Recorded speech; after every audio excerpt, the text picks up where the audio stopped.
for a very long time.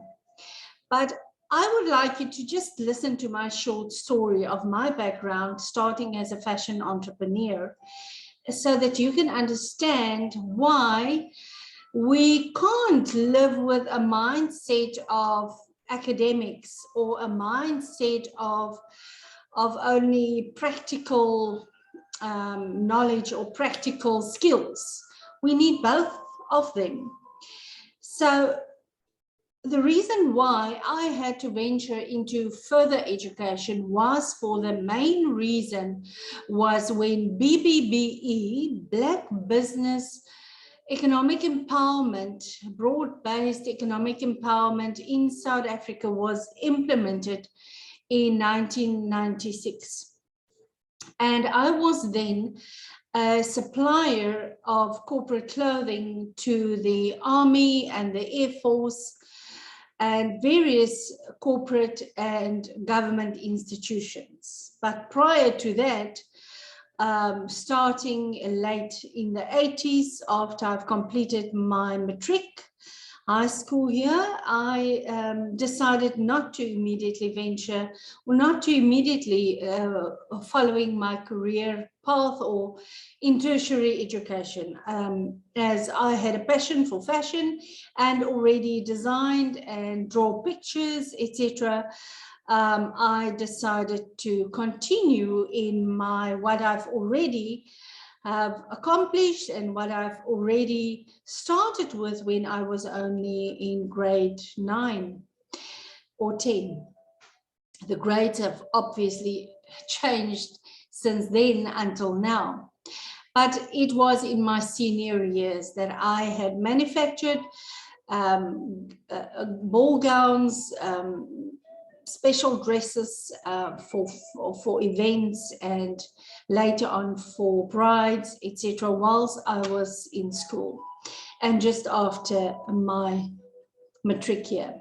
So my dream and passion was for fashion, and I then ventured into the fashion design industry without having a formal qualification. Why am I sharing this with you? Because to motivate you, and also for those academics and those institutions who motivate children to only immediately enroll into a further or a higher institution. And I know there's a battle and a war going on amongst all the institutions for further and higher education. But people, I can prove to you that without formal education, until a certain time in my life, I have become very successful. If it was not for the implementation of the act, the new legislation in South Africa, Black Business Broad-Based Empowerment, I would have continued with my business in the fashion industry and in the corporate design. I have merged with one of South Africa's largest tailoring manufacturers, who then tailored and who manufactured the men's clothing and suits, etc. But I've continued to design, I've continued to draft the patterns, etc. But one must have a flair for that, one must have the skills. And my mother was my mentor, and my mother also comes from a background of, it was her talent as a fashion designer, as a manufacturer in her part-time, because she was actually a manager in various corporate organizations, furniture manufacturers, as well as car manufacturers. She was in the finance department. So my mother was my mentor for both my skills in construction of patterns and garments, as well as teaching me the skills of business, the finances of it, balancing the books, etc. So one must understand, especially in South Africa, with the very high rate of unemployment, I want to urge to the further and higher education institutions that we sell all these qualifications. We motivate students to come and study from our institution. And I have myself registered a further education college and aligned their courses with the SAQA levels and the CETA levels. But I just understand that in my moral sense and in my moral compass, I cannot sell something that I know the outcome, there is not an answer at the end of the road. And in South Africa, at this stage, more than 60% of graduates are without jobs, they are graduates without any opportunities. So what is it that we should teach them? And they lack skills, they lack the practical skills. They have this qualifications and papers, etc. And then on the other side, we have a problem with corporates and small enterprises or medium enterprises allowing these students into their premises or into a position to obtain experience. And being an academic manager at colleges and operational manager and an owner as well, but for prestige colleges, private colleges, I know how difficult it is for the academic manager and for the coordinators to find placement for the students to go and obtain practical knowledge or experience at different organizations, whether it be a business student, whether it be a student in the, let's say, in hairdressing or in graphic design or in fashion design or photography.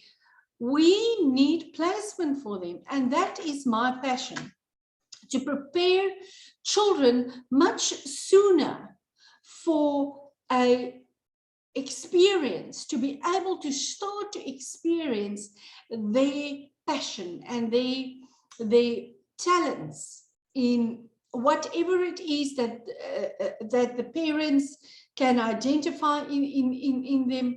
And I want to motivate parents to start to be observant, I know that we have a large percentage of parents in South Africa that really go the extra mile to help their children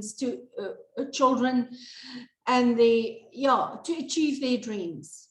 But I have found with the expos of career development, expos that often come to schools, or that is a expo at a trade center, that the children who come there, and they are already at age 15, 16, 17 years of age, and they don't know what they want to become. They walk around in that huge hall with all these exhibitions of all the competition amongst us as further and higher education providers, and they don't know what they want to become. They're not sure. Okay, have you decided what you're going to study? That's usually our questions to them. And they say, I'm not sure. My dad wants me to do this and my mom wants me to do that. People, adults, parents, with the constant corruption and the challenges we have in South Africa, I'm asking you to please reconsider, to rethink what your child's career is going to be like. Whether you are going to enroll him for a qualification, whilst now after the pandemic, there is a huge gap. There is such a high percentage of unemployment, but there is not enough employers because businesses has closed down. So what do we need? We need more entrepreneurs. We need more businesses to start up. And it's not to say that you can't be a business. You can't be, your child cannot be a business owner. Your child cannot be dynamic and use all his or her skills and knowledge without a paper to start a business. Of course, I want to add and finish off with that when Black business empowerment in South Africa was implemented, and I had to close doors of my clothing factory because a contract, a tender that was awarded to my company was then cancelled. And of course, it had detrimental effects because according to their specifications, the Army specifications, the Army's design, the Army's standard and designs, etc., their garments was created, constructed, designed, etc. And I and my company had to import those textiles. We had to have textiles woven specially for them. Now you can imagine what is the after effect after I myself have given the surety to my financial institution for the textiles and the import of textiles and the manufacturing of it. So you can imagine. The downside of it was that when that happened in 1996, unfortunately, I only had certificates that I did privately, and whenever I had time to assist me in my business management and in my business planning, strategizing, etc. But I did not have a degree and I could not find any work. And therefore, from then until now, I'm a consultant, I'm a project manager, and I upskilled myself with various short courses, certificates. I've registered with associations and to have the necessary qualifications for whatever it is that I present. And I had to then start with my online degree. It wasn't easy because, of course, you have to know and understand that losing a contract of that magnitude with the outstanding balance of the SA Army to my company of more or less R1 million in 1996 and losing my assets that I have given for surety to the bank wasn't easy. Why am I sharing this with you? So that you can understand. We need more people to talk about the truth. We need more people that has got the passion that I have, and I'm not saying I'm the only one, to motivate others so that others can know it was not only the previous generation that was disadvantaged. It was not only African people or other cultures and races of this country, South Africa. But although I am a white person with a British descendants background, my forefathers on the one side is Britain, on the other side was Afrikaans, but far down the line, they're also Britain.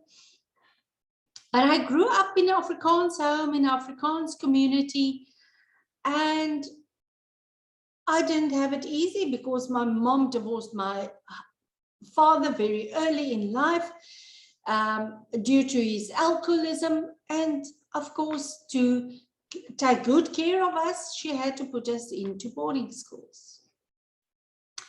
So growing up in boarding schools from a very young age and being a stutterer, a severe stutterer, due to a hearing disability, because my mother had a heart defect, she was born with a heart defect, and she was on medication. And due to the medication, me and my brother both had consequences. We were born with challenges. He was born with dyslexia. He was later on. It was diagnosed that he is suffering from dyslexia and he couldn't concentrate. And I was born without hearing to a large extent. My mother only realized at the age of when I was about 8 months old that, and she went to take me for tests, and then they could identify and they could diagnose me and start to slowly work towards my recovery or medical interventions. But it had to take, it was a process, because a child have to grow up for the tests, and of course in those years, in the late 1960s when I was born, there wasn't the technology that we have today. I'm just sharing this with you, and you can look at my other videos so that you know where I come from and why it is a passion for me to share with young learners, school teachers, leaders, how important it is to motivate children and to motivate that all the other skills, all the other technical skills that's necessary for anyone to be able to use, to be able to start a business with, or to use to in a livelihood, or yes, to sustain themselves. Those subjects has fallen away. They are no longer in the schools. Sewing is no longer in the schools. Woodwork, and yeah, it's only technology that's now in the schools, but the woodwork and all of those is no longer in schools. If you want that, you have to go to a technical school. Sewing and arts, etc. If you want that, you have to go to a special art school so that art and all of those subjects can be facilitated through a school that specializes or allow that kind of courses. We cannot change the system easily in South Africa, but we can adjust to not make the same mistakes than the past. That's what I want to share with you today with regards to fashion and clothing, etc. I'm going to finish off this one, and I'm going to, on a next tape, tell you about the power of fashion and the power of clothing and how you communicate with clothing without even saying a word. I'll talk to you on a next tape. Have a lovely day.